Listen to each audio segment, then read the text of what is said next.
नमस्कार मित्रों, कथा निधि चैनल पर आज हम सुनने वाले हैं मालती जोशी की लिखी हुई बहुत चर्चित कहानी मन ना भये 10-20। शीर्षक सुनते ही हमारे मन में गोपियों की कही हुई पंक्तियां याद आ जाती हमें। ऊधो मन ना भये 10-20, एक हो तो सो गयो श्याम संग। ऐसी कुछ पंक्तियां हैं उसकी। तो आइए चलिए सुनते हैं कहानी मन ना भये 10-20। पापा कार्तिक जी आए हैं, मैंने हाफते हुए कहा। पापा ने उपन्यास से थोड़ा सा सिर उठाया और कहा, तो आने देना, तू इतनी बदहवास क्यों हुई जा रही है? पापा वे दीदी को पूछ रहे हैं। तो बता देना कि घर पर नहीं है, रिहर्सल पर गई है। पापा ने इत्मीनान से कहा। सच, पापा तो कभी कभी, पर मुझे भुनभुनाने का भी अवसर नहीं मिला। कार्तिक जी भीतर आ गए थे। मैं आई कम इन? उन्होंने दरवाजे पर खड़े होकर पूछा। पापा जी, I think you don't mind my coming in. मैंने सोचा अब मुझे इस घर में ड्राइंग रूम से थोड़ा आगे भी प्रवेश मिल ही जाना चाहिए। क्यों नहीं बेटे, अब तो यह घर तुम्हारा है, पापा ने अभ्यर्थना में उठते हुए कहा। उन्होंने कहा जरूर, पर उनकी आंखों में स्वागत का भाव जरा भी न था। शायद पुस्तक अधबीच में छूट जाने का दुख था। कार्तिक के लिए एक कुर्सी सरकाते हुए बोले, शिखा बेटे, अपने जीजाजी के लिए कुछ चाय वाय का इंतजाम करो। मैं जैसे जान छुड़ाकर भागी, सीधे किचन में आकर ही दम लिया। लेकिन फिर लगा कि कुछ देर रुकना चाहिए था वहां। पापा का कुछ ठीक नहीं है, कभी कभी वे बहुत सच बोल जाते हैं। दीदी पर बड़ा गुस्सा आ रहा था। इतना मना किया था कि आज रविवार है, कहीं मत जाइए, पर जहां माँ शॉपिंग के लिए बाहर निकली, ये भी घर से भाग ली। जानती जो है कि कुछ हो जाए तो संभालने के लिए तो शिखा है ही। राम राम करके कॉलेज का सिल्वर जुबली फंक्शन समाप्त हुआ था। उसमें दीदी की विरहिणी राधा खूब हिट हुई थी।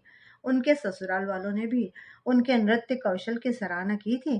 पर बस उसके बाद माँ को धीरे से समझा दिया था कि अब वह किसी समारोह में भाग नहीं लेगी। एक ही शहर का मामला था, इसलिए बहुत चौकन्ना रहना पड़ता है।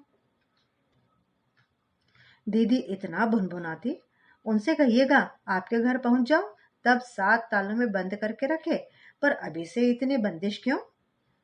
और बंदिश का यही एक थी। सगाई के बाद जैसे प्रतिबंधों का तांता लग गया था। पहनने ओढ़ने तक की आजादी नहीं रह गई थी। दीदी सचमुच कभी कभी इतना घबरा जाती, कहती, कहाँ के घामड़ लोग पल्ले पड़ गए हैं? क्या दुनिया में मेरे लिए यही एक घर रह गया था?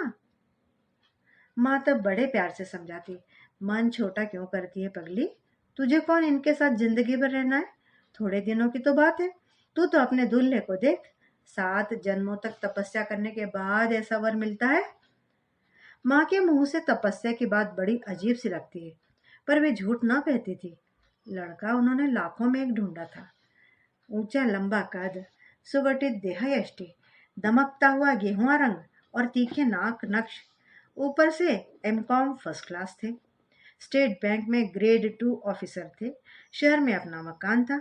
पिता रिटायर्ड सेल्स टैक्स कमिश्नर थे, इसलिए उनकी बातचीत में रखरखाव में एक आभिजात्य था। और IAS में सिलेक्ट हो जाने के बाद तो उनका पूरा व्यक्तित्व ही गरिमामय हो उठा था।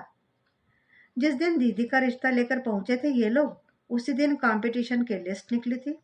बस उन लोगों ने इसे दीदी का ही शुभ शकुन मान लिया और बात बड़ी आसानी से पक्की हो गई। एतराज करने का प्रश्न नहीं था।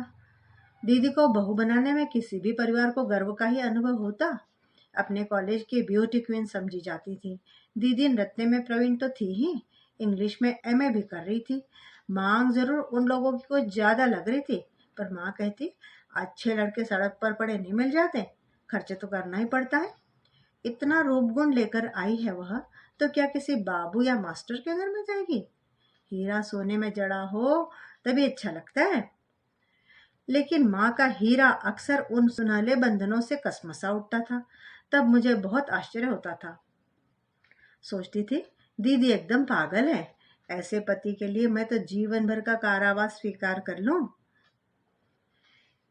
चाय लेकर बाहर गई, तब कार्तिक पापा से कह रहे थे, तो पापा जी, अब यह जिम्मेदारी आपकी रही। शहर में हमारे रिश्तेदार भरे पड़े हैं। अगर वे कहीं जाती भी हैं तो शिखा को या भाई को साथ ले लिया करें। यूं अकेले आना जाना ठीक नहीं लगता। देखो बेटे, पापा ने अपना कप उठाते हुए शांत स्वर में कहा, इस घर में किसी के कहीं आने जाने पर प्रतिबंध नहीं है। कम से कम मेरा तो नहीं है। यह क्या कह रहे हैं आप इस घर के बड़े हैं। हाँ, बड़ा तो हूँ, पापा ने निर्लिप्त भाव से कहा, पर इस घर की रीति यही है। तुम्हारे घर आएगी रेखा तो तुम अपने सांचे में ढाल लेना। इतना गुस्सा आया पापा पर, कार्तिक के जाते ही बरस पड़ी मैं। आखिर उनके सामने यह सब कहने की क्या जरूरत थी। पापा उसी शांत स्वर में बोले, क्या क्या छिपाएंगे बेटा, और कब तक छिपाएंगे। आखिर एक दिन उन्हें सब जान ही लेना है। और उन्होंने साइड टेबल पर रखा उपन्यास फिर से उठा लिया और दूसरे क्षण वे उसमें खो गए। हताश होकर अपनी मेज पर आकर बैठ गई मैं। फ्रांस की राज्य क्रांति मेरी प्रतीक्षा कर रही थी। वे उटपटांग नाम वैसे ही दिमाग में धंसते नहीं। हेनरी लोगों और लुई लोगों पर तो इतना गुस्सा आता है। क्या इनके माता पिता को नए नाम ही नहीं सोचते थे। मुझसे पूछते तो 100 बता देती। पर अब तो इन लोगों की कृपा से यूरोपियन हिस्ट्री एक भूल भुलैया बन गई है। पढ़ते पढ़ते दिमाग परेशान हो जाता है। 30 पर घर का माहौल ऐसा रहता है कि बस। मुश्किल से 2 पेज पढ़ पाई थी मैं कि आंधी की तरह भाई कमरे में घुस आए। ए शिखा, जरा 3-4 गिलास शरबत तो बना झटपट। मैं मुंह बाय उन्हें देखने लगी तो एकदम फट पड़े। क्यों, थोबड़ा क्यों लटक गया तेरा। घर में शरबत नहीं है या गिलास गायब है। बना तो रही हूँ बाबा, अब तो बस एकदम सिर पर सवार हो जाते हैं। पैर पटकती हुई किचन में चली आई मैं। इन लोगों के रास्ते फर्स्ट क्लास तो क्या, पास भी हो जाऊं मैं तो बहुत है। ट्रे में गिलास लगाकर नाश्ते की प्लेटें भी रख दी थी मैंने। भाई अंदर आए तो चकित रह गए। इतना शाही सरंजाम, ये मेरे लिए तो हो नहीं सकता। कौन आया था। कार्तिक आए थे, मैंने सहमते हुए कहा। उनके लिए तो पलक झपकते ही सारा सामान तैयार हो जाता है, और मेरे दोस्तों के लिए 2 गिलास शरबत बनाते हुए भी लोगों की जान निकल जाती। रखे रहो, हम गन्ने का रस पी लेंगे, उसी लायक तो हम हैं। और वे सचमुच ही बाहर चले गए। हक्की बक्की सी मैं ट्रे की तरफ देखती रह गई। अब ये इतना सारा शरबत फ्रिज में रख दूं और माँ आकर देख लें तो घंटों चीखती रहेंगी। मैं तो खून पसीना एक करके कमा रही हूँ, तुम लोग इसी तरह मुझे तबाह करते रहो। पर उठाकर नाली में फेंक देने का भी तो मन नहीं होता। पापा, शरबत लेंगे। शरबत, अभी तो चाय ली थी बेटे, अब शरबत ले लीजिए। ले आओ। पापा की आदत इतनी अच्छी है, कभी जिरह नहीं करते। चुपचाप पूरा गिलास गटक गए। एक मैंने पी लिया, शेष बचा हुआ दिल कड़ा करके नाली में उलट दिया। वैसे मुझे इतनी चिंता करने की जरूरत थी ही नहीं। भाई को जरा सा उल्हाना भर दे देती तो सारे के सारे गिलास खाली कर जाते वो। अजीब से होते जा रहे भाई आजकल। कब किस बात का बुरा मान जाएंगे, कब किस बात पर तूफान मचा देंगे, पता ही नहीं चलता। माँ तो अक्सर बाहर रहती है, दीदी कभी सामने पड़ती नहीं। बस मैं ही हाथ आती हूँ तो मुझे पर जब तब बरसते रहते हैं। यही भाई कभी कभी इतने निरीह से लगते हैं कि मुझे उन पर प्यार आने लगता है। जीवन में इतनी असफलताओं का मुंह देखा है उन्होंने, और उसके लिए माँ के इतने व्यंग बाण झेले हैं कि कभी कभी डर सा लगने लगता है कि कुछ करना बैठे बेचारे। शिखा, माँ की तीखी आवाज सुनाई दी तो मैंने खिड़की का पर्दा हटाकर देखा। वे सड़क पर खड़ी टैक्सी का बिल चुका रही हैं। बाहर आकर देखा, एक बड़ा सा खोखा उनके पैरों के पास पड़ा है। इसे हाथ लगवा तो जरा, खूब भारी हो गया है। मरे टैक्सी वाले भी इतने उद्दंड हो गए हैं आजकल। तांगे वाला होता तो सीधे अंदर लाकर रख देता। उन्होंने हाँफते हुए कहा। बक्सा तो सचमुच भारी था। फाटक से सीढ़ियों तक आते आते दम फूल गया। रेखा कहाँ है, उसे बुला ले जरा। दीदी तो घर में नहीं है। कहाँ चली गई है, उसे इतनी बार मना किया इतवार को घर पर रहा करे। बेवकूफ है बिल्कुल। मैं चुप बनी रही। कहीं माँ को पता चला कि कार्तिक जी आकर लौट गए हैं तो यहाँ सड़क पर ही शुरू हो जाएंगी। वे राजकुमार भी घर में नहीं होंगे। पिताश्री तो है ना तुम्हारे, उन्हीं को बुला लो। मैं पापा को बुला लाई। हम दोनों ने बड़ी मुश्किल से वह खोखा उठाकर भीतर रखा। माँ तब तक पंखे के नीचे बैठकर पसीना सुखाती रही। चाय पीते हुए माँ ने फिर पूछा, रेखा कहाँ है? मैंने बात बदलते हुए कहा, इतना सारा क्या लाई है, दिखाइए तो। डिनर सेट है, स्टील का, जिंदगी भर को फुर्सत हो जाएगी। चीनी वाले में तो बड़ा रिस्क रहता है, एक पीस टूटा कि सेट बर्बाद हो गया। माँ अपने प्रिय विषय पर आ जाए तो बोलती ही रहती हैं। बड़े उत्साह से उन्होंने सारी पैकिंग खोली और एक एक चीज मेज पर सजाने लगी। सेट सचमुच जोरदार था, 12 लोगों के लिए था। माँ का हर काम रॉयल ही होता है। एक एक प्लेट उठाकर मैं देखने लगी। सब पर कलात्मक अक्षरों में रूपरेखा कार्तिक कुमार अंकित था। आप तो नाम भी लिखवा लाई, मैंने कहा। ठीक रहता है, उन्होंने रहस्य भरे अंदाज में कहा। वह एक फुलझड़ी बैठी हुई है ना घर में, क्या पता कल को सबका सब उठाकर उसे ही दे दे। उन लोगों को दर्द थोड़ी आएगा, पर अपनी तो खून पसीने की कमाई है। रेखा आ जाती, उसे दिखा देती तो पैक हो जाता। तुम्हारे पिताश्री देखना चाहे तो बुला लो, वे तो साधु महाराज है, इन चीजों में उन्हें कोई इंटरेस्ट नहीं है। पर मुझे तो इसी दुनिया में रहना है ना। पर यह छोकरी गई कहाँ? वह आजकल भरतनाट्यम सीख रही है। मैंने आखिर क्या ही डाला, हफ्ते में 3 दिन जाना पड़ता है। भरतनाट्यम कब से सीख रही है? कौन सिखा रहा है? किससे पूछ कर सीख रही है? माँ तो एकदम बरसी पड़ी। परेशानी की बात नहीं है माँ, पद्मनाभ की बहन 2-3 महीने के लिए आई हुई है, तो दीदी अपना पुराना शौक पूरा कर रही है। वहाँ कोई फीस थोड़ी देनी पड़ती है। मैंने समझाने का प्रयास किया तो उसका उल्टा ही असर हुआ, वे और भी नाराज हो गई। फीस ना देनी पड़े तो माँ से पूछने की जरूरत नहीं है। ठीक है ना, पैसे कमाने की मशीन तो हूं मैं, मुझसे और कोई रिश्ता थोड़ी है तुम लोगों का। और ये सज्जन घर में बैठे बैठे इतना भी नहीं देख सकते लड़की कहाँ जा रही है, क्यों जा रही है? भरतनाट्यम सीखेंगी। और माँ उसके बाद जो शुरू हुई तो घंटे भर तक बंद ना हुई। यह करीब करीब हर छुट्टी का एक कार्यक्रम सा हो गया है। कोई ना कोई बात ऐसी हो जाती है कि माँ को बरसने का मौका मिल जाता है। भाई उस बमबारी से बचे रहते हैं। पापा अनसुनी करके अपने धैर्य की बाजी या पुस्तक में खो जाते हैं। धैर्य की बाजी मतलब समझ गए ना, पत्तों का खेल, पेशेंस। पर लड़कियां बेचारी कहाँ जाए, चुपचाप सुबकते हुए घर का काम करती रहती हैं या पढ़ाई की मेज पर सिर डालकर आंसू बहा लेती हैं। अगर माँ पहले वाली माँ होती तो मैं उनके गले में दोनों बाहें डालकर कहती, इतना नाराज क्यों होती है माँ? दीदी को अब यहाँ रहना ही कितने दिन है, उन्हें थोड़ी मनमानी कर लेने दो ना, फिर तो 4 दीवारी में बंद होना ही है। पर माँ आजकल इतनी अजनबी सी लगती है, उनसे तो बल्कि पापा ज्यादा अपने लगते हैं। खासकर उस दिन तो पापा बहुत ही अपने लगे थे, जिस दिन माँ पहली बार नौकरी पर गई थी। सुबह स्कूल के लिए चलते समय माँ ने सारी बातें ठीक से समझा दी थी। चाबी सामने वाले कपूर आंटी के यहाँ मिलेगी, खाना अलमारी में ढका मिलेगा, स्टोव कोई नहीं जलाएगा, रेखा खाना लगाएगी, शिखा प्लेटें उठाएगी, विनय सबके यूनिफॉर्म्स तह करके रखेगा। छोटी छोटी हिदायतें थी, पर हमारे छोटे से मस्तिष्क पर जैसे बोझ बन गई थी। स्कूल से लौटते हुए पैर मन मन भर के हो रहे थे। सबसे बड़े भाई कुल जमा 9 साल के थे, पर एक अनाम जिम्मेदारी की कल्पना ने उन्हें भी गंभीर बना दिया था। तुम लोग भीतर चलो, मैं चाबी लेकर आता हूँ, घर के पास आते ही उन्होंने कहा। बगिया का छोटा सा लकड़ी का फाटक ठेलकर भारी मन से हमने भीतर प्रवेश किया। बुझे बुझे मन से दरवाजे को देखा तो खुशी के मारे मेरी चीख निकल गई। सामने पापा मुस्कुराते हुए खड़े थे। फिर तो सारा काम पलक झपकते हो गया। पापा ने स्टोव जलाकर खाना गर्म किया, मैंने प्लेटें लगाई, दीदी ने खाना परोसा, भाई गिलास में पानी भरकर लाए। खाना गर्म करने के बाद पापा ने अपने लिए चाय बना ली और हम लोगों के साथ बैठकर पीते रहे। सूने घर में लौटने की कल्पना जो दिन भर मन पर बोझ बनी हुई थी, एकदम छूमंतर हो गई। शाम को थकी हारी माँ लौटी। घर से बाहर पहला दिन उन्हें भी भारी लगा था। हम लोगों के लिए ढेर सी टॉफी लेकर आई थी मैं। उन्हें जबरदस्ती हमारी जेबों में ठूस कर हमें अपने से चिपटा कर दिन भर के हालचाल पूछती रही। खुशी के आवेग में दीदी ने पापा की भी बात कह दी। छुपा न लायक उसमें कुछ था भी नहीं।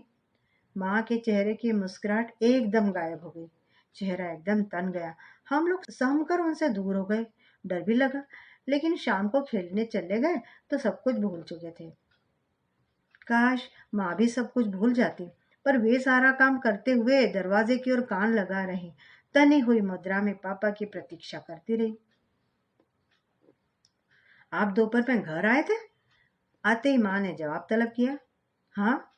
क्यों? क्यों? अपने घर आना कोई गुनाह है क्या?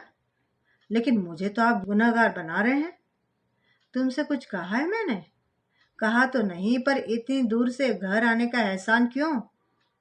मैंने किसी के पर कोई एहसान नहीं किया है, अपने बच्चों के लिए आया था। रोज आऊंगा, पापा ने कुछ दृढ़ स्वर में कहा और मुंह हाथ धोने निकल गए। बच्चे बच्चे बच्चे, माँ जैसे पागल हुई जा रही थी। जब देखो बच्चों की बात उठाएंगे। क्या मुझे कोई ममता नहीं है, चिंता नहीं है?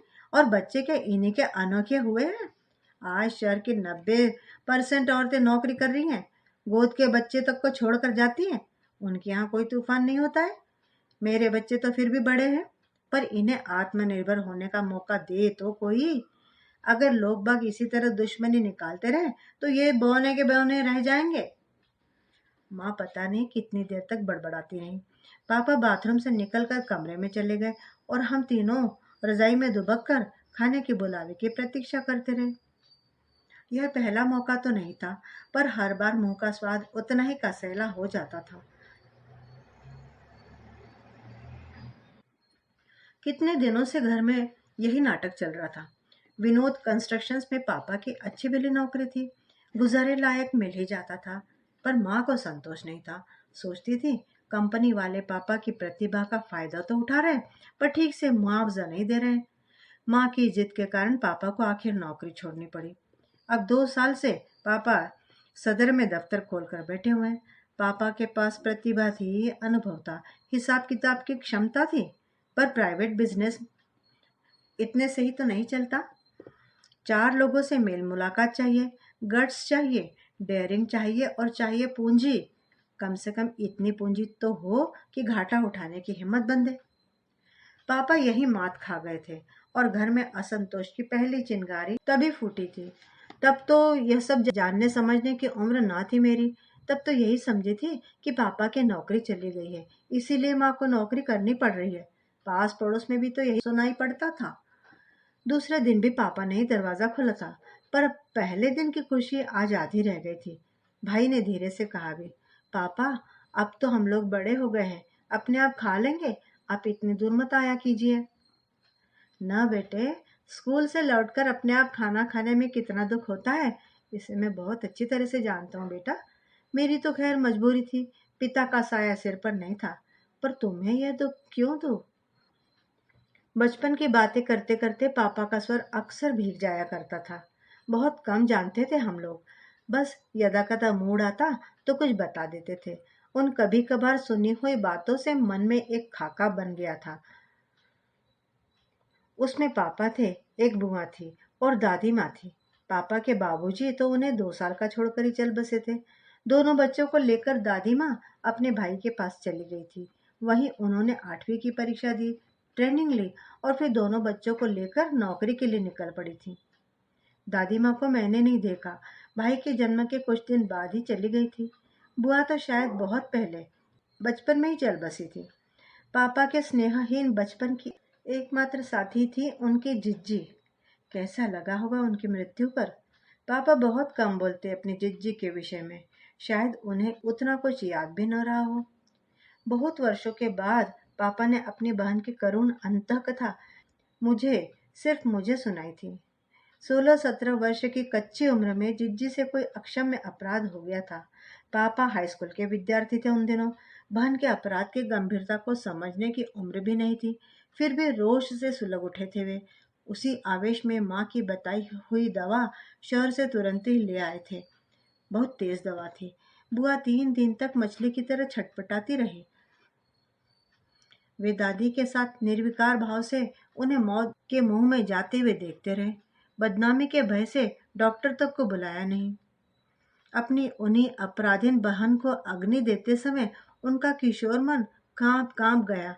सारे आरोप प्रत्यारोप तो मृत्यु के साथ ही मिला गए थे। बच रहा था एक भयानक एहसास, एक अपराध बोध कि जिज्जी अपनी मौत नहीं मरी, उनकी हत्या की गई है और उस हत्याकांड में उनका भी बराबर का हिस्सा है। बहन की यह कलंक गाथा पापा ने माँ को कभी नहीं सुनाई।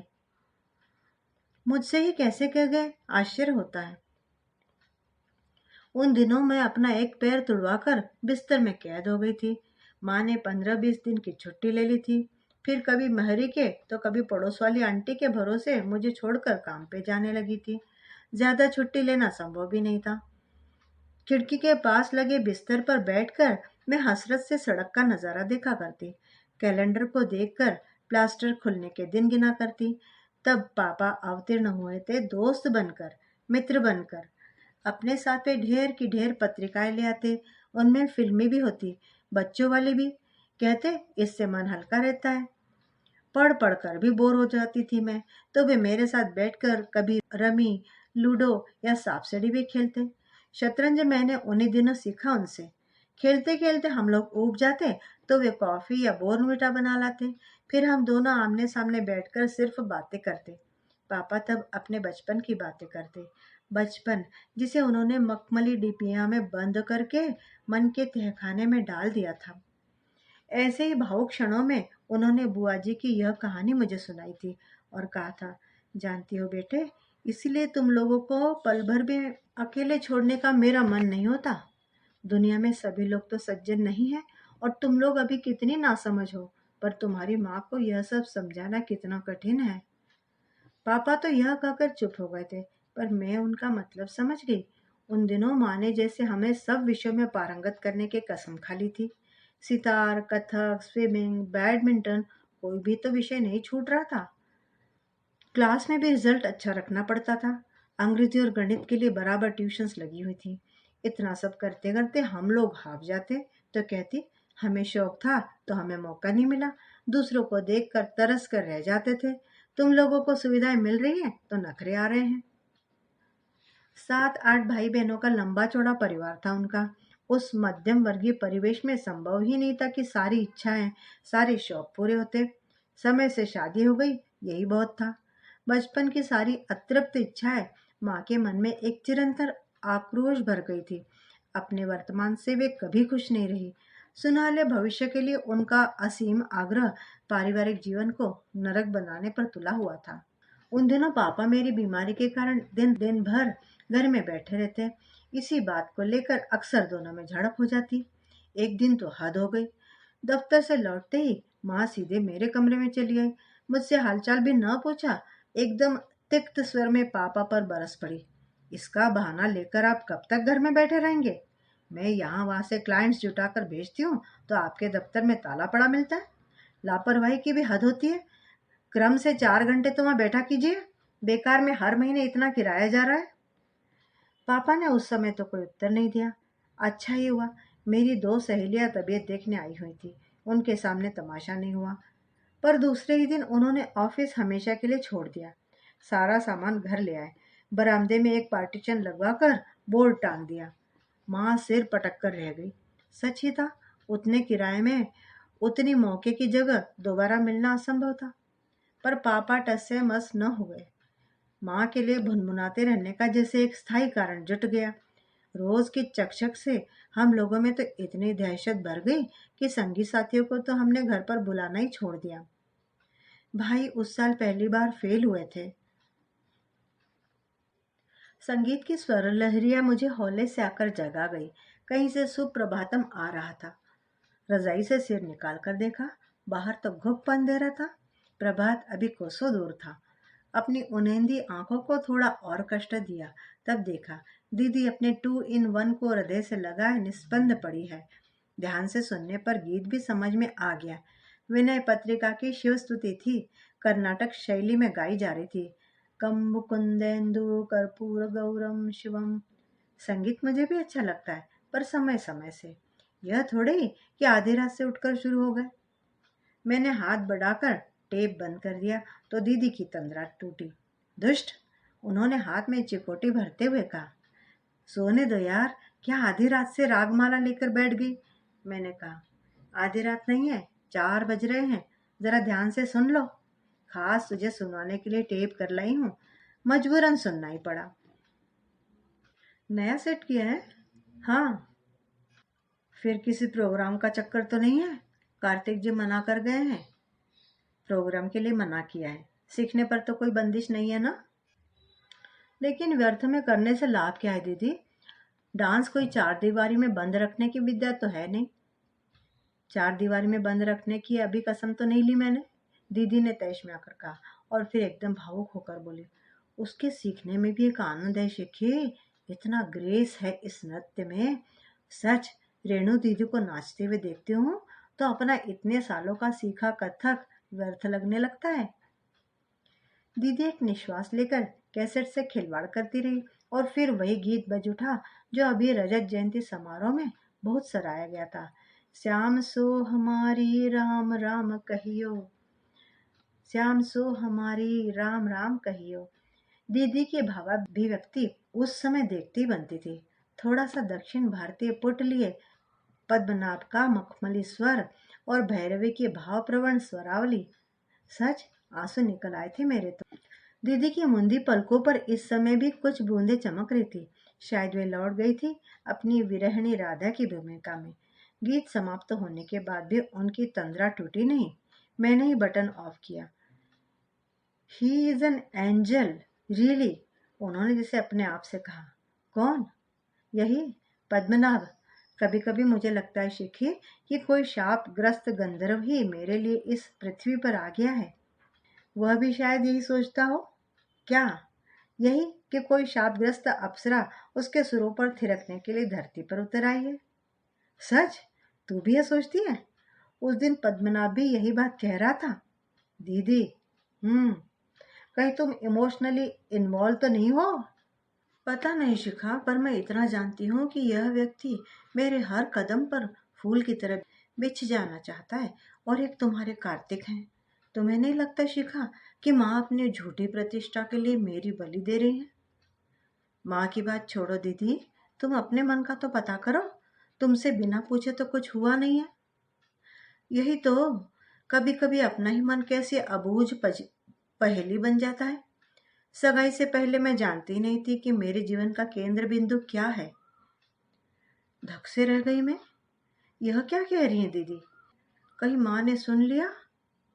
और मेरी आंखों के सामने माँ का उस दिन का तांडव घूम गया। दीदी को चाहे अपने मन की बात बहुत बाद में पता चली हो, पर लगता है माँ ने उनका मन बहुत पहले पढ़ लिया था। तभी तो वे इतनी व्यग्र हो उठी थी। नहीं तो हम लोगों के कहीं आने जाने को लेकर उन्होंने कभी टीका टिप्पणी नहीं की थी। उनका अपना बचपन बहुत सी बंदिशों में बीता था। अपने उसी कुंठाग्रस्त बचपन का प्रतिशोध मानो इसी तरह लेती थी वे। पर दीदी की सगाई के साथ उनके मन में छुपी बैठी परंपरावादी माँ बाहर आ गई थी। अब तो वे अक्सर दीदी को डांट देती है या बुजुर्गों की सी अदा में समझाने लगती है। दोनों ही बातें विचित्र सी लगती हैं। एक बात कहूँ दीदी? कहो ना। Padmanabh is no match for Kartik. उन दोनों की कोई तुलना नहीं है। तुलना कर भी कौन रहा है? ये तो अपनी अपनी पसंद है। फिर भी एक बात कहूंगी, पद्मनाभ पति के रूप में तुम्हें कभी खुश नहीं रख पाएगा। क्यों? वह बहुत अमीर नहीं है इसलिए? नहीं, यह प्रश्न यहाँ बहुत गौण है। तुम्हारे स्नेहदान से, तुम्हारे रूप की गरिमा से वह इतना अभिभूत हो जाएगा कि कभी तुम पर अपना अधिकार नहीं जमा पाएगा। बहुत प्यारा लड़का है पद्मनाभ, पर देखना उसके इस बिना शर्त समर्पण से तुम बहुत जल्दी उब जाओगी, खींच उठोगी। लगता है काफी रिसर्च कर रखी है इस विषय पर। रिसर्च करने जैसा क्या है इसमें? अपने आसपास आंखें खोलकर देख लो, समझ जाओगी। अच्छा तो शिखा जी, लगे हाथ यह भी बता दीजिए कि आदर्श पति की परिभाषा क्या है? दीदी ने चिकोटी ली तो मैं रट्टू तोते की तरह शुरू हो गई। आदर्श पति वह है जो अपनी पत्नी से हाथ भर ऊंचा हो और उसे सदा अपने नाक के नीचे रखे। प्यार में हो या तकरार में, उसका पलड़ा सदा भारी रहे। अपने समर्थ कंधों पर वह पत्नी की सुरक्षा का, सुख सुविधा का, भरण पोषण का भार उठा सके। जो बस बस बस बस, समझ गई। तुम्हारा यह आदर्श पति ठीक कार्तिक का हमशक्ल है और तुम दोनों एकदम 16वीं सदी से चले आ रहे हो। तुम दोनों? दीदी ने अनजाने कह दिया था, पर मन में जैसे जल तरंग बज उठा।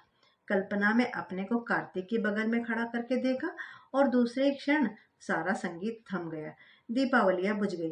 दीदी के सामने अपनी ढेरों विसंगतियां याद आने लगी। और हल्का सा मोच खाता अपना दाहिना पांव भी। लोग यूं ही कहते हैं कि पितृमुखी कन्या भाग्यवान होती है। क्या इसी को भाग्य कहते हैं कि आदमी सपने देखते हुए भी सहम जाए? कॉलेज से लौटी तो देखा घर में खूब हंगामा मचा हुआ था। माँ दफ्तर से असमय लौट आई थी और भाई और दीदी के साथ जमकर बहस हो रही थी। सभी चीख चीख कर अपना पक्ष प्रस्तुत कर रहे थे। कुछ देर तक शांति से सुनती रही। तब जाकर उस हड़बों का सिर पैर समझ में आया। दीदी के मौसरे जेठ मॉस्को से आए हुए थे। उनके साथ उनकी रूसी पत्नी भी थी। दोनों दीदी को देखने उत्सुक थे और शाम को सब लोग आ रहे थे। दीदी गुस्से में बड़बड़ा रही थी। मेरा अच्छा खासा तमाशा बना रखा है इन लोगों ने। हर तीसरे दिन कोई चला आ रहा है। खानदान न हुआ, मुगलिया सल्तनत हो गई। तुझे करना क्या होता है रे? माँ बोली। तैयार होकर सामने बैठना भर तो होता है। जरा मेरी तो सोच। चार चीजें लानी होती है तो बाजार मुझे ही जाना है। घर ठीक करूंगी तो मैं ही। तेरे पापा ढंग के कपड़े पहनकर बाहर बैठ भी जाए तो गनीमत है। औरों का तो सवाल ही नहीं उठता। प्लीज मम्मी, भाई एकदम गरजे। बेकार में झूठ ना बोलिए। जब भी मौका पड़ा है मैं ही कुलियों की तरह सामान ढोता फिरा हूँ। आज भी जो बता देंगे करूंगा। पर मैं पूछता हूँ, हर बार इतना शाही सरंजाम क्या जरूरी है? तेरी जेब से तो कुछ नहीं जा रहा ना? मेरी जेब इस लायक कभी नहीं बनेगी, मुझे मालूम है। फिर भी पूछने का हक तो है। बहुत ऊंची उड़ान भरी है माँ आपने। निभाते निभाते दम फूल जाएगा तो मंशा क्या है तेरी? उसे भी किसी भट्टी में फेंक दो। जिंदगी भर जलती रहेगी मेरी तरह। माँ कुछ करना हो तो बता दो जल्दी से। ये बातें बाद में होती रहेंगी, मैंने तिक्त स्वर में कहा। तब जाकर यह महाभारत थमा। फिर वही हाय तौबा शुरू हो गई। सोफे के कवर्स बदले जा रहे, दीवान की जगह बदली जा रही है, नए पर्दे लगाए जा रहे हैं, क्रॉकरी चमकाई जा रही है, नाश्ते का सामान बनाया जा रहा है और भाई बेचारे बाजार के चक्कर लगाकर बेहाल हुए जा रहे हैं। माँ को पल पल में कुछ न कुछ याद आ रहा था। कभी कभी मुझे लगता है, भाई बोले, ये लोग किसी न किसी बहाने या तो जासूसी करने आते हैं या हमारी परिस्थिति का मजाक बनाने। भाई ठीक ही कह रहे थे।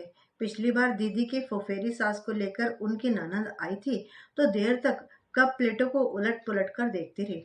माँ ने दूसरे दिन नया सेट मंगवा लिया। एक बार दीदी के ससुर अपने किसी मित्र के साथ आए थे। दीदी की शकुंतला की विदाई वाली बड़ी सी फोटो ड्राइंग रूम में लगी थी। इतनी पुरानी फोटो थी, दीदी के हाई स्कूल के जमाने की, पर उसे भी वहां से हटाने के निर्देश मिल गए थे उनसे। एक बार बिना किसी सूचना के आ धमके थे वे लोग। दीदी उस समय छत पर बाल सुखाती हुई पड़ोस की कांति दीदी से बतिया रही थी। उस पर भी आक्षेप उठाया गया उनकी तरफ से। समझ में ही नहीं आता था कि ये लोग आधुनिक है या पुरातन पंथी। अगर पुरातन पंथी है तो रोज रोज समझियाने में आने की क्या तुक थी? माँ इस समय भी बहुत परेशान थी। दफ्तर में फोन करके उन्हें मेहमानों की सूचना दी गई थी। तब माँ पापा को लेकर बाकायदे निमंत्रण देने गई थी। वहां दीदी की सास ने उन्हें कई बार कई तरीकों से बताया था कि नवीन और नताशा शादी में नहीं रहेंगे, और माँ पसोपेश में थी कि उन्हें शादी का नेग अभी ही दे दिया जाए या। हटाओ भी माँ, वह कोई खोसट हिंदुस्तानी बुढ़िया है जो नेग वेग की बात समझेगी? इतना जोरदार स्वागत कर रहे हैं हम लोग, इससे ज्यादा की तो उन्हें आशा भी ना होगी। पर वह फूसट बुढ़िया साथ में रहेगी ना। और माँ ने हमारे मना करने पर भी 51 रुपए के 2 लिफाफे तैयार कर लिए थे। महीने की 22 तारीख को इतनी रकम भी भारी पड़ गई थी। सारा बजट गड़बड़ाया जा रहा था, पर मजबूरी थी। हमारी आपाधापी से बेखबर दीदी चुपचाप तैयार होती रही। उन्होंने लाल और काले फूलों वाला सलवार सूट पहन लिया था। हल्का सा मेकअप करके एक ढीली चोटी डाल ली थी। वे बहुत उदास लग रही थी। उदास फिर भी बहुत सुंदर। साड़ी वाड़ी पहनो। माँ ने देखा तो डांट दिया। हम अपने घर में बैठे हैं, जैसे हैं ठीक है। दीदी ने मुंह फुला लिया। कहीं वह महारानी हुई साथ में तो होंगी तो आंखें बंद कर लेंगी। अब हमारा दिमाग मत खाइए, नहीं तो हम सीधे मैक्सी पहनकर बैठ जाएंगे। हाँ। दीदी ने दो टुक फैसला सुना दिया और माँ चुप हो गई। मुझे लगा दीदी विद्रोहिणी बनती जा रही है। माँ ने ज्यादा तंग किया तो मुंह उठाकर कह देंगी, मारो गोली शादी को, हमसे गुलामी नहीं होगी। माँ भी इस बात को समझती शायद, तभी न चुप हो गई। हेलो गर्ल्स, एम आई ऑल राइट? पापा ठीक 4:30 बजे तैयार होकर बाहर आ गए। कभी कभी सूट पहनते हैं पापा, पर बड़े स्मार्ट लगते हैं तब। हेलो गर्ल्स, एम आई ऑल राइट? पापा ठीक 4:30 बजे तैयार होकर बाहर आ गए। कभी कभी सूट पहनते हैं पापा, पर बड़े स्मार्ट लगते हैं तब। भाई आप भी तैयार हो जाइए ना, मैंने कहा। हम ऐसे ही ठीक है, भाई ने कुर्ते की बाह से माथे का पसीना पोंछते हुए कहा। हमें तो बैरागिरी करनी है, साहब बहादुर का हमसे बात तो करनी नहीं है। बेकार कपड़ों की क्रीज खराब करें हम, अपनी योग्यता बढ़ाओगे नहीं और इसी तरह इन्फीरियोरिटी कॉम्प्लेक्स में सड़ते रहोगे। प्लीज माँ, मैंने कहा तो माँ चुप हो गई। पर उतनी देर में भाई का चेहरा कितने ही रंग बदल चुका था। ठीक 5 बजे कार्तिक की गाड़ी दरवाजे पर थी। मैं कमरे में तैयार हो रही थी। उत्सुकतावश खिड़की से झांक कर देखा तो वो अकेले ही थे। एडवांस गार्ड बनकर आए होंगे शायद, यहाँ की व्यवस्था ठीक ठाक करने के लिए। जल्दी से चेहरे पर पाउडर का एक हाथ फेर कर मैं किचन में आ गई। सब कुछ एकदम तैयार था, बस मेहमानों के आने भर की देर थी। तभी सुना वे पापा से कह रहे हैं, नवीन भैया से मिलने बहुत सारे लोग आ गए थे घर पर। माताजी बोली रेखा को यहीं ले आओ। परम पूजनीय माताजी के एक आदेश से दिन भर की दौड़ धूप व्यर्थ हो गई। 150 रुपयों का भुर्ता बन गया था। अपमान, घोर अपमान से सुलग उठी मैं। भाई की ओर देखा तो उनका चेहरा भी तमतमा आया था। मैं जाऊं माँ? दीदी जब पूछने के लिए आई तो वे एकदम फट पड़े। जाओ, और यह सब कबाड़ भी साथ लेती जाओ, बुढ़िया के सिर पर पटक मारना। बड़ी मुश्किल से माँ ने उनके मुंह पर हाथ देकर उन्हें चुप कराया। दीदी माँ के साथ बाहर के कमरे में गई और दूसरे क्षण लौट आई। अब क्या हुआ? मैंने पूछा। होना क्या था, मैंने तो पहले ही कहा था कि साड़ी पहन लो, अच्छा नहीं लगता। पर यहाँ तो सब अपनी मर्जी के मालिक हैं ना, माँ बुदबुदाई। उस समय माँ को बुरी तरह घुड़क देने वाली दीदी अब चुपचाप कपड़े बदलने चली गई थी। जरा उनके पास बैठ तो बाहर, तेरे पापा तो उठकर चले गए हैं। ठीक तो था, पापा नहीं सह पाए होंगे यह अपमान, कोई भी नहीं सहेगा। मेरे जाते ही वे उठने को हुए और एकदम संभल गए। मैं समझा रेखा है, दीदी तैयार हो रही है, मैंने सपाट स्वर में कहा। वे चुपचाप कुर्सी पर आसन बदलते रहे, अधीरता से कभी दीवार घड़ी को और कभी कलाई घड़ी को देखते रहे। She takes lot of time, वे बुदबुदाए। दीदी तो समय से तैयार हो गई थी, देर तो आपके जिद के कारण हो रही है, मैंने उद्धट स्वर में कहा। पहली बारी समझदारी बरत लेती तो दूसरी बार कष्ट नहीं उठाना पड़ता। क्यों? नासमझी की कौन सी बात हुई है? सलवार सूट कोई गैर वाजिब ड्रेस है क्या? जानते हैं पंजाब में दुल्हन के फेरे तक इसी पोशाक में होते हैं। मैं पंजाबी नहीं हूँ, उन्होंने दृढ़ता से कहा। और आपकी ये मॉस्को वाली भाभी, वे तो शायद इतने भी कपड़े न पहनती होंगी। मैं रूसी भी नहीं हूँ, उन्होंने सख्त लहजे में कहा। मेरा परिवार खालिस हिंदुस्तानी है और रेखा उसी परिवार की बहू की हैसियत से वहां जा रही हैं।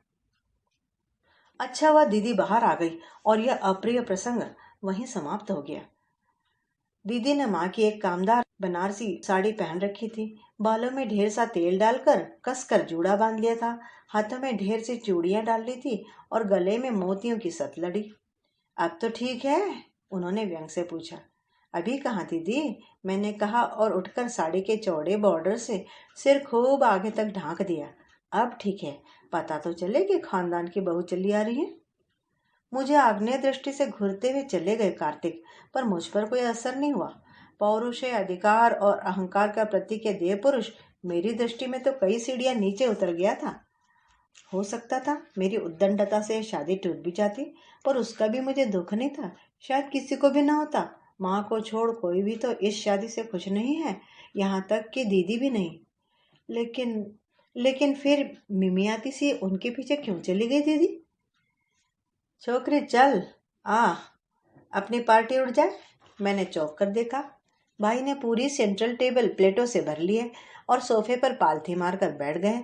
बहुत अच्छे मूड में लग रहे थे, जबकि मेरा अपना मूड एकदम ऑफ हो रहा था। भाई का मन रखने के लिए मैं भी एक कुर्सी लेकर बैठ गई। सबसे पहले मैंने रसगुल्ला उठाया, मेरी फेवरेट डिश थी, पर मुंह में रखते ही उसका स्वाद कड़वा हो गया।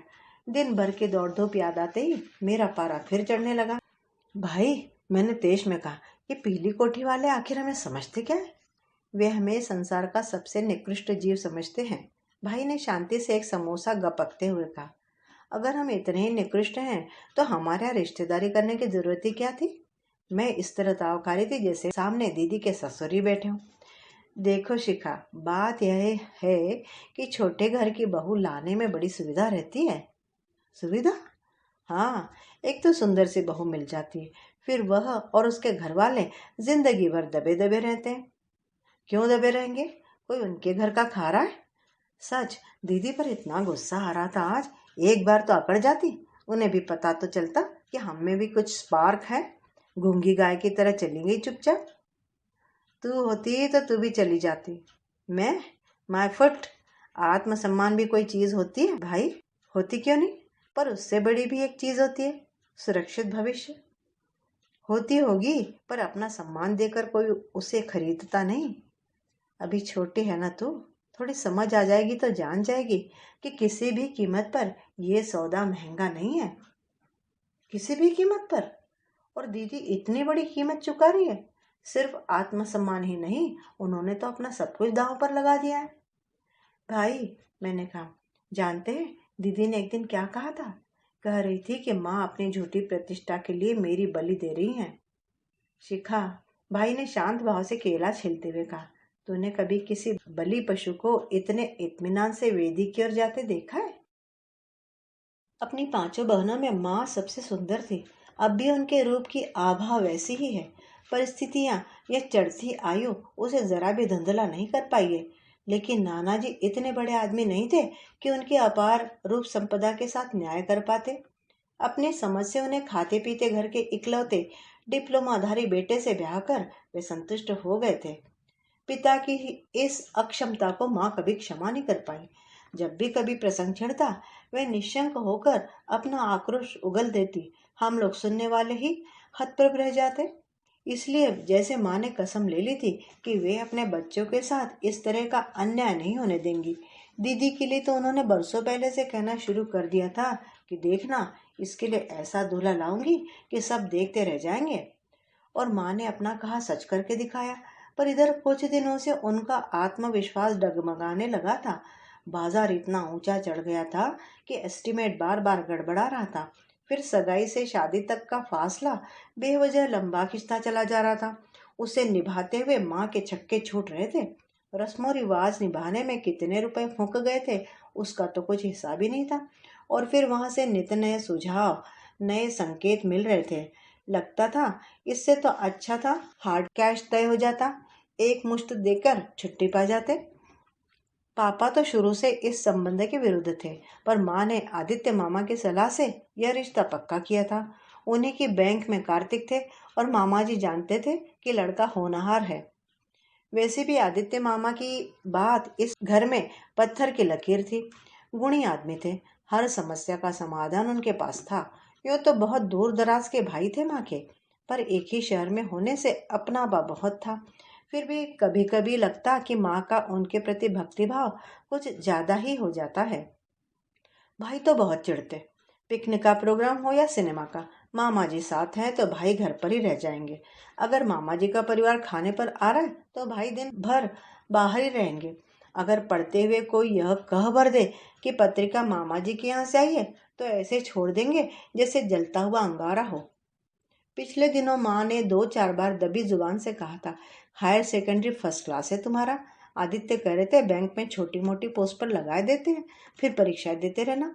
भाई सुनते ही एकदम बेफर उठे थे। फुटपाथ पर भीख मांग लूंगा माँ, पर वहां नौकरी नहीं करूंगा। छोटी थी तो भाई का यह आचरण बड़ा अस्वाभाविक सा लगता। मामा जी के बंगले का, कार का, टीवी का तब ऐसा ही आकर्षण था। पर जब से होश संभाला है, तब से लगता है मैं भी लड़का होती काश, तो भाई की तरह खुलकर कह सकती थी, आई हेट पापा, not for his poverty but for his patience.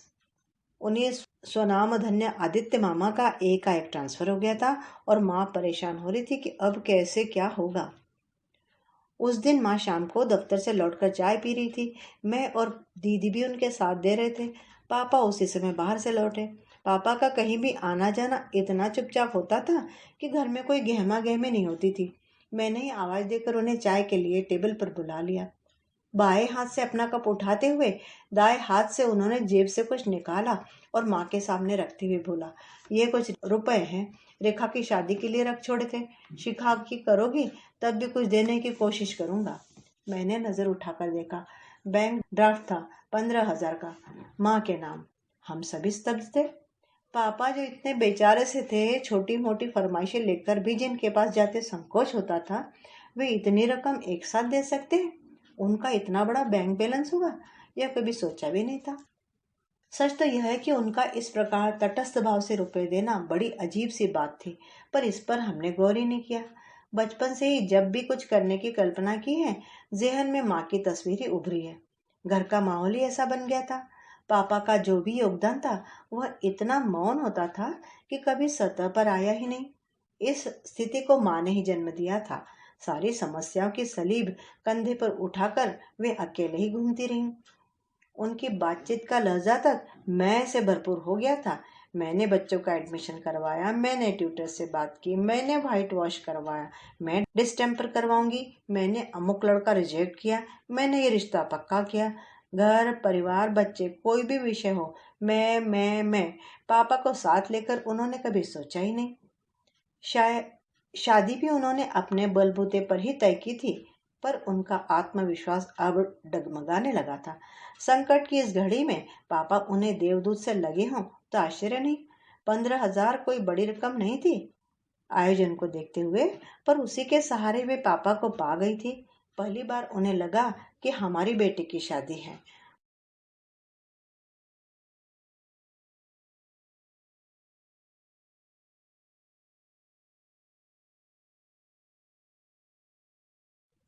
पूरे विवाह समारोह में वे पापा पर इस तरह निर्भर रहीं कि देखकर अच्छा लगा। पहली बार लगा कि पापा बहैसियत पापा इस घर में हैं। दीदी पता नहीं कैसी होती जा रही थी। घर में इतनी इतनी बातें हो रही थी, पर उन्हें जैसे किसी से कुछ सरोकार ही नहीं। उनके ससुराल से रोज अजीब अजीब प्रस्ताव चले आते हैं। सुनते ही हर कोई रोज से उबल पड़ता है, पर उन पर कोई असर नहीं होता। वे एक शहीदाना भाव चेहरे पर ओढ़े चुपचाप हमारी भागदौड़, हमारी परेशानियां देखती रहती है। सबसे ज्यादा हैरत तो उस दिन हुई जिस दिन मकान की रजिस्ट्री हुई थी। यह घर, यह मकान हम लोगों के लिए सिर्फ ईंट गारे की इमारत तो नहीं है। इससे हमारी जाने कितनी भावनाएं जुड़ी हुई है। यह दादी माँ की एकमात्र निशानी है। उनके गाढ़े पसीने की कमाई है। कठिन से कठिन समय में भी पापा ने इसे हाथ नहीं लगाया था, पर दीदी की शादी में यह भी हो गया। उसे बैंक के पास रहन रखने का सुझाव आदित्य मामा ने ही दिया था। सुनते ही मेरे कलेजे पर तो सांप लौट गया था। रजिस्ट्री पेपर्स पर हस्ताक्षर करते हुए पापा की आंखें छलछल आई थी, पर दीदी के चेहरे पर विषाद की एक रेखा भी नहीं उभरी। वे जड़वत बैठी रही, जैसे यह सारी उठापटक किसी और के लिए हो रही हो। दिनों दिन एक अबूझ पहेली बनती जा रही हुआ। अभी पिछले मंगलवार की बात है। मैं बड़े मनोयोग से स्काईलार्क का एप्रिसिएशन लिख रही थी। दूसरे दिन ट्यूटोरियल था। हमेशा अच्छे से अच्छा लेने का मेरा नियम था। आज भी मैं अपनी सारी प्रतिभा उड़ेल कर लेख को अधिक से अधिक जीवंत बनाने का प्रयास कर रही थी, पर दीदी के कारण सब गड़बड़ हो रहा था। उन्होंने तो इन दिनों लिखने पढ़ने की जैसे छुट्टी कर रखी थी। मजे से आराम कुर्सी पर लेटी गुनगुना रही थी। हाथ में नीटा मस्केट की कोई नॉवेल थी। तिपाई पर मसूरी से आया ताजा पत्र पड़ा हुआ था। मसूरी से इन दिनों पत्रों का तांता लगा हुआ था, जैसे कार्तिक इतनी दूर से भी अपनी गिरफ्त ढीली नहीं करना चाहते। दीदी नियम से पत्रों का उत्तर देती हैं और फुर्सत से बैठकर दर्द भरे गीत भी गाया करती हैं। उनकी यह संगीत साधनाएं कभी कभी सिरदर्द बन जाती है। अब भी मेरा मन हुआ कहूँ, दीदी प्लीज थोड़ा तो रहम करो। माना आप बहुत बड़ी डांसर हैं, पर गाना आपके बस का नहीं है। इसे हम गरीबों के लिए छोड़ दो। पहली वाली बात होती तो बेधड़क कह देती और दीदी से तुर्की बतुर्की जवाब भी मिल जाता, पर अब कहते एकदम संकोच हो गया कि दीदी पता नहीं क्या सोचे। सोच लेंगी कि मुझे अपने सुरीले कंठ पर नाज हो गया है, तभी ऐसा कह रही हूँ। नाज तो सचमुच है। ईश्वर ने दो ही चार चीजें तो दी है ऐसी जिन पर नाज किया जा सके। बाकी तो सब खातों में जमा शून्य ही है। मेरा संगीत और दीदी का नृत्य दोनों ही परिवार के लिए गर्व का विषय थे। दीदी के साथ हमेशा मैं ही गाया करती थी। दिन भर हम लोग रिहर्सलों में खोए रहते। तब इस बात की कसम बोतरी पड़ जाती कि मैं कभी दीदी की तरह नृत्य नहीं कर सकूंगी। पर इधर 2-3 वर्षों से दीदी को यह दिव्य ज्ञान प्राप्त हो गया है कि मेरी आवाज़ बहुत महीन है, वाद्य यंत्रों में खो जाती है। नृत्य के साथ तो ओजपूर्ण स्वर होना चाहिए, तभी बात बनती है। उनके इस निर्णय से मैं तो एकदम बुझ सी गई थी। अपने पर से विश्वास ही उठ गया था। पर बहुत शीघ्र ही पता चल गया कि दीदी को संगत के लिए एक दैवी स्वर प्राप्त हो गया है। प्राप्त क्या हो गया है, वह तो नृत्य के साथ साथ उनके मन प्राणों में व्यापता चला जा रहा है। उस कंठ से निकली प्रत्येक पंक्ति उनके गले का हार बन गई है। उस समय भी वे बागेश्वरी का गला घोंटते हुए गा रही थी, ऊधो मन न भये 10-20। मेरी सहन शक्ति जैसे जवाब दे गई। अपनी कुर्सी उठाकर मैंने उनके कुर्सी के सामने कर ली और आवाज दी, दीदी एक बात पूछनी थी। क्या? तुम्हारे कितने मन हैं? कभी हिसाब तो लगाओ। वे जैसे एक बारगी सिहर उठी, फिर धीरे से बोली, मन तो एक ही है रे, पर बट गया है। उनकी इस स्पष्टोक्ति से दंग रह गई मैं। फिर कुछ और गुस्ताख लहजे में मैंने पूछ ही लिया, दीदी कभी आराम से बैठकर तौल कर तो देखो, पलड़ा किसका भारी है, कार्तिक का या कार्तिक इसमें कहीं है ही नहीं पगली। मैं तो माँ के बारे में सोच सोच कर पागल हुई जा रही हूँ। माँ? आश्चर्य से भरकर मैंने पूछा, माँ के लिए सोचने की ऐसी क्या जरूरत पड़ गई? यही तो, माँ के लिए कभी कुछ सोचने की जरूरत ही नहीं समझी हम लोगों ने। सदा उन्हें कटघरे में खड़ा करके ही देखा है। परंतु हमारा भविष्य सुधारने के लिए उन्होंने कितनी तपस्या की है, इसकी ओर तो कभी हमारा ध्यान ही नहीं जाता। एक अकेली औरत जिम्मेदारियों का हिमालय ढोती चली जा रही है और उसे हमने कभी मन भर कर प्यार भी नहीं दिया। We have taken her for granted. हमारी सारी सहानुभूति पापा के साथ रही है।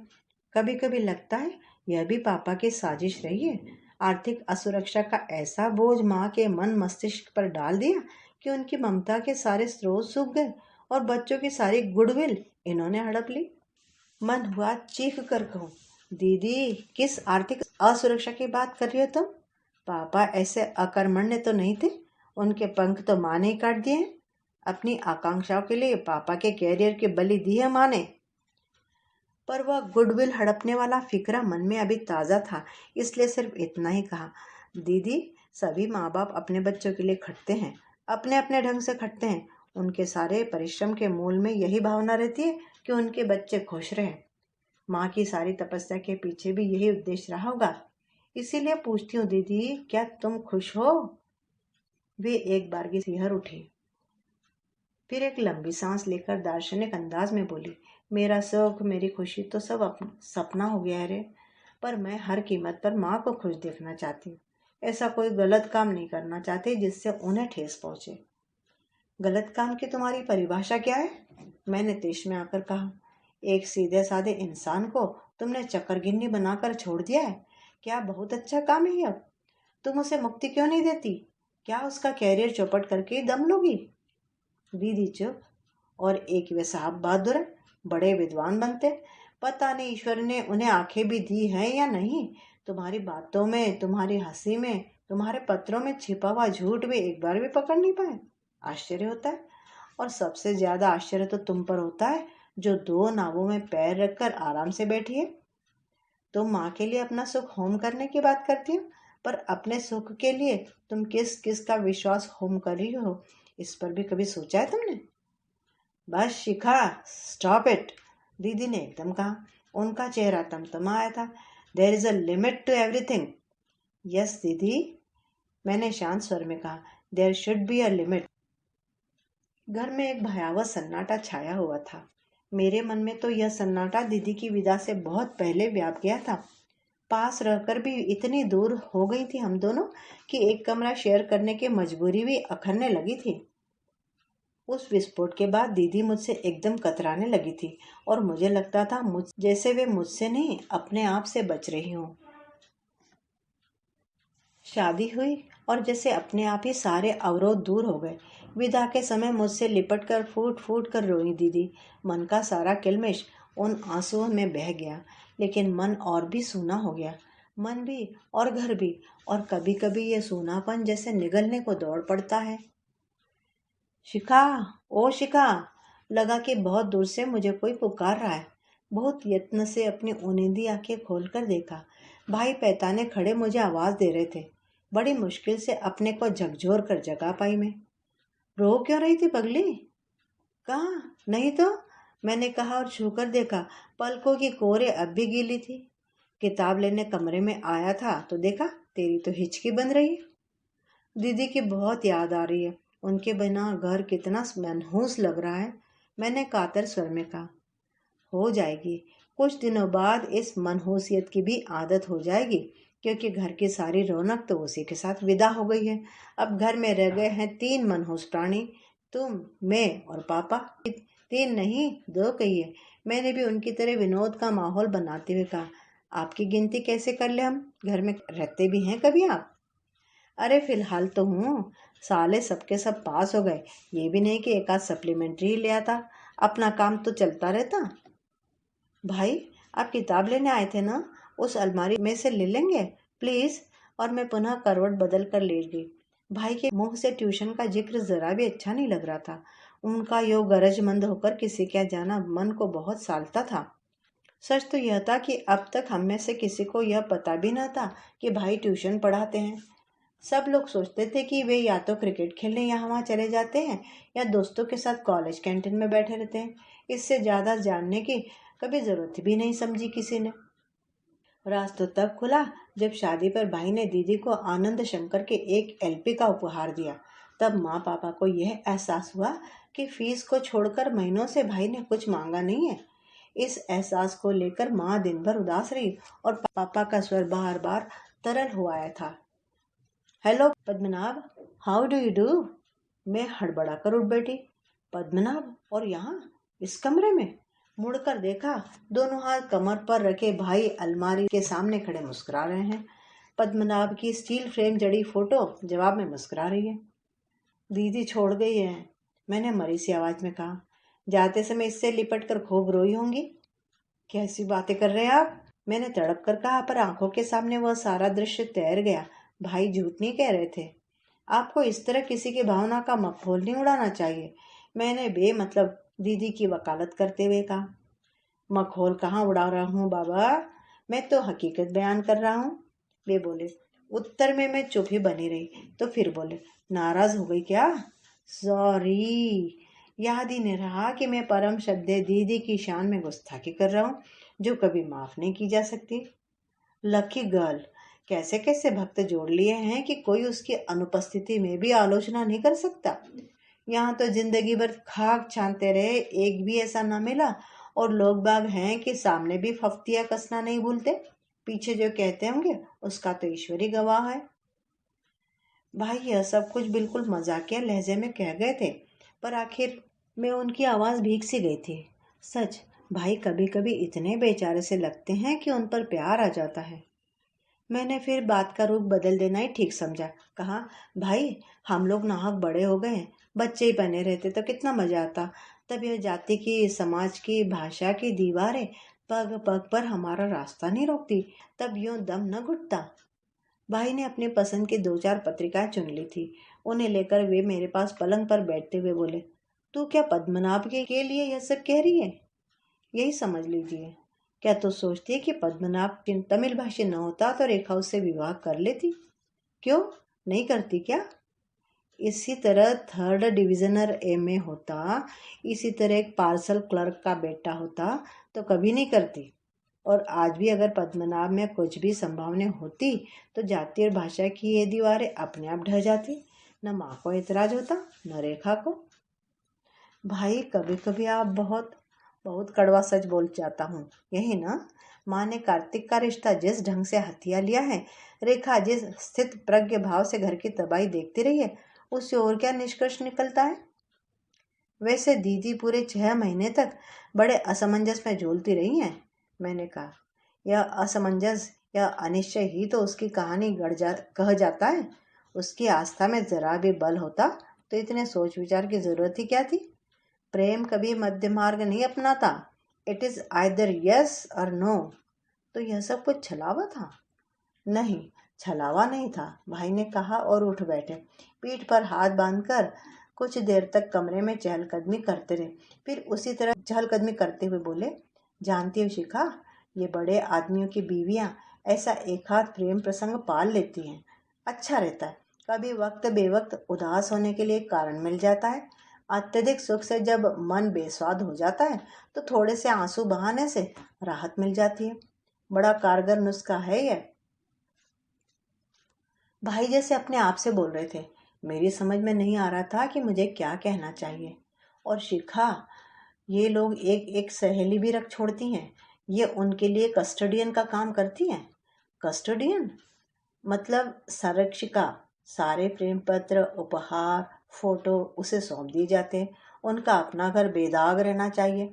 जब कभी थोड़ी बहुत याद आने लगे तो सहेली क्या चले आए, मन बहला लिया। और सहेली जिंदगी भर यही बेगार किया करे।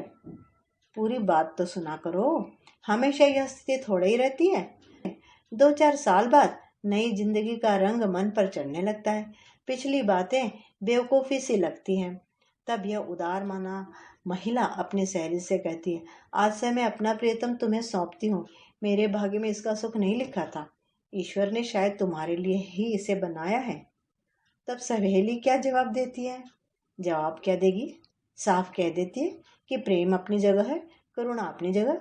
मुझे इस आदमी से सहानुभूति है, इसका यह तो अर्थ नहीं कि मैंने भी यही कहा था। भाई चलते चलते एकदम रुक गए। क्या कहा? मैंने भी यही जवाब दिया था। माय गॉड, यानी कि रेखा जी इतनी अधीर हो उठी थी कि हनीमून से लौटने तक भी सब्र न हो सका। खैर, तुमने जवाब अच्छा दिया। बेचारी रेखा कितनी निराश हुई होगी तुम्हारा दो टूक जवाब पाकर। भाई के व्यंग को अनसुना करके मैंने बताया, मुझसे कुछ नहीं कहा, पद्मनाभ को पत्र लिखा है। क्या लिखा है? यही कि शिखा बहुत प्यारी लड़की है, ईश्वर ने उसके साथ एक अन्याय कर दिया है पर उसकी भरपाई भी की है। तुम दोनों मिलकर एक अलौकिक संगीत की सृष्टि कर सकोगे। और वह गधा यह सब तुम्हें सुनाने चला आया? भाई की मुट्ठियां एकदम कस गई थी। उसका कोई दोष नहीं है भाई, मैंने उन्हें शांत करते हुए कहा। दीदी ने हजार हजार कस्में जो दे रखी थी, और अभी तो सब कुछ इतना ताज़ा है कि यह बात टाल नहीं सकता। चुपचाप पत्र पकड़ा कर चला गया। और तुम्हारा जवाब? वह मैंने डाक से भेज दिया। लिख दिया कि माँ बाप ने बहुत सोच समझकर दीपशिखा नाम दिया है मुझे। मैं चुपचाप जीवन भर जलती रहूंगी, पर किसी की दया की भीख मुझे मंजूर नहीं है। इरादा तो दीदी को ही लिखने का था, पर उनका रसभंग क्यों किया जाए। पर इतना सब कहते कहते वेग से मेरा गला भर आया। भाई, क्या सचमुच इतनी दयनीय हूं मैं? धत पगली, उन्होंने कहा और मुझे अंक में भर लिया। बड़ी देर तक मेरे बालों पर, मेरी पीठ पर हाथ फेरते रहे। भाई का यह स्नेहल स्वरूप मेरे लिए एकदम नया था, पर उनकी यह निःशब्द सांत्वना भी तो मुझसे झेली नहीं गई। पता नहीं मन कैसा हो गया है। कोई प्यार भी करता है तो मुझे उसमें दया की, करुणा की बू आने लगती है। वह ऐतिहासिक पत्र देखेंगे? बहुत हौले से अपने को अलग करते हुए मैंने कहा, रहने दे, उसमें देखना क्या है। अपनी पुस्तकें समेटते हुए वे बोले, यही सब तो लिखा होगा कि मैं अपने प्यार को यथार्थ के क्रूर थपेड़ों से बचाना चाहती हूँ। मेरे मन के तहखाने में इसे सुरक्षित रहने दो। प्रेम को शाश्वत रखने का इन लोगों का यह तरीका अच्छा है, पर जरा कठोर है ना? और भाई कमरे से बाहर चले गए। मैंने दराज खोलकर दीदी का वह पत्र निकाला। बड़ी सुपर फाइन अंग्रेजी में लिखा था। मैं जयदेव की पद्मावती बनना चाहती थी। कल्पना की आंखों से रोज देखती थी कि संयुक्ता और रघुनाथ पाणिग्रह की तरह हमारी जोड़ी भी रोज कीर्ति के नए शिखर चूम रही है। पर मैं जानती हूँ सभी सपने सच नहीं होते। सत्य कल्पना से कोसों दूर रहता है। जीवन पथ पर सब फूल ही नहीं बिछे मिलते। तब क्या मोह भंग के उन क्षणों में मैं तुम्हें प्यार कर पाऊंगी? मुझे अपने ऊपर इतना विश्वास नहीं है, लेकिन जिससे इतना प्रेम किया है उससे घृणा करने लगूंगी, यह कल्पना भी दहशत पैदा करती है। भाई बिना पढ़े कैसे जान गए सब? और जैसे दिमाग में एकाएक कुछ कौंध गया।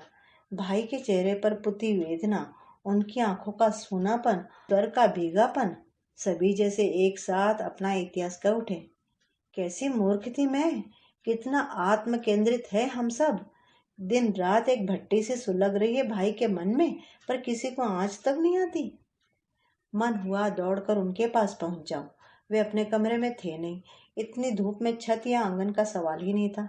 तभी पापा की केबिन से टाइपराइटर की खटपट सुनाई दी।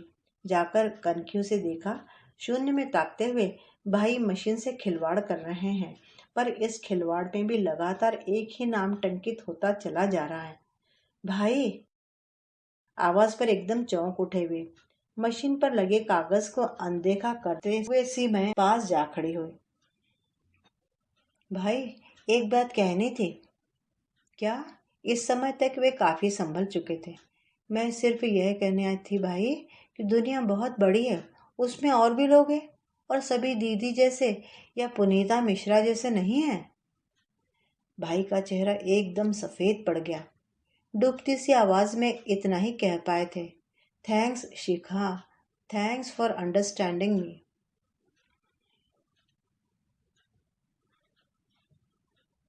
तो मित्रों, I hope you like the story. एक लाइक तो बनता है, और कहानी के बारे में आपके विचार कमेंट करके ज़रूर बताइएगा। चैनल पर नए हैं तो चैनल को सब्सक्राइब भी ज़रूर कर लीजिएगा। मिलती हूँ दोबारा बढ़िया सी कहानी के साथ। तब तक के लिए विदा। आपका दिन शुभ हो।